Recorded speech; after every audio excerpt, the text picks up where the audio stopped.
ప్రభుపేట అందరికీ వందనాలు.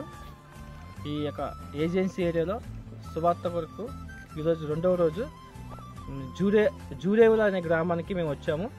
ఈ ప్రాంతం ఎంతో ఈ అడవి ప్రాంతం. ఇక్కడ ఎటువంటి వాళ్ళకి వసతులు లేవు. తినడానికి ఫుడ్ కానీ కనీసం వాటర్ సోర్స్ కూడా వాళ్ళకి సరిగ్గా లేదు. అయినప్పటికీ కొంతమంది కొన్ని కుటుంబాలు ఇక్కడ రక్షింపబడి దేవుడి మీద ఎంతో విశ్వాసంతో నడుస్తున్నాయి. వారిని చూసి మనకు చాలా ఆనందంగా ఉంది. ఈ యొక్క ఏజెన్సీ ప్రాంతంలో సువార్త ప్రకటించి అనేక మందికి ఇంకా తెలియని వాళ్ళకి దేవుని సువార్త అందించాలని ఈ యొక్క కార్యక్రమంలో మేము ఈరోజు ఇక్కడ రావడం జరిగింది.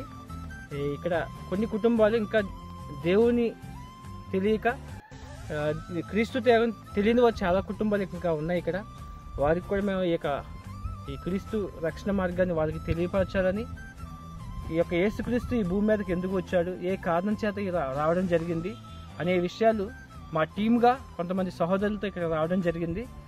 మీరు సహోదరు లక్ష్మణ్ సాక్ష్యం వినే ఉంటారు.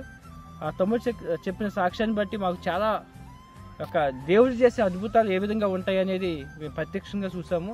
ఆ సాక్ష్యాన్ని బట్టి ఇంకా మేము బలపడం. అదేవిధంగా ఇంకా ఎవరైతే కుటుంబాలు ఇంకా రక్షించబడలేదో వారికి కూడా ఈ సువార్తను అందించాలని మేము ఇప్పుడు కార్యక్రమంలో ముందుకెళ్తున్నాం.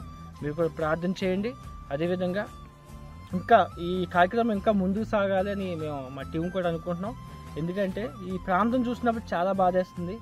అసలు కనీసం వసతులు లేని ఈ ప్రాంతాల్లో కనీసం ఇంకా సువార్త తెలియని చాలా ప్రాంతాలు ఉన్నాయి. చాలామంది సిటీల్లోనే సువార్త చేస్తున్నారు, కానీ ఈ ఏజెన్సీ ప్రాంతాల్లో కనీసం యేసుక్రీస్తు అంటే తెలియని వారు చాలా కుటుంబాలు ఉన్నాయి. వాళ్ళకు కూడా ఈ యొక్క సువార్త అందించి మన యేసుక్రీస్తు ఇచ్చిన రక్షణ మార్గాన్ని వాళ్ళకు కూడా తెలియపరచాలనేది మా ఆశ. అదేవిధంగా అనుదినము మీ ప్రార్థనలో జ్ఞాపకం చేసుకోండి.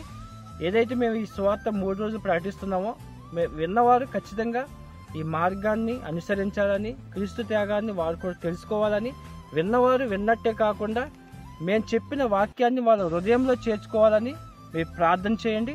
అదేవిధంగా ఈ టీంని నడిపిస్తున్న ఎవరైతే సహోదరులు ఉన్నారో వారిని కూడా జ్ఞాపకం చేసుకోండి. వారికి ఇచ్చిన ఈ మంచి ఆలోచనలు బట్టి చాలా సంతోషపడుతున్నాం.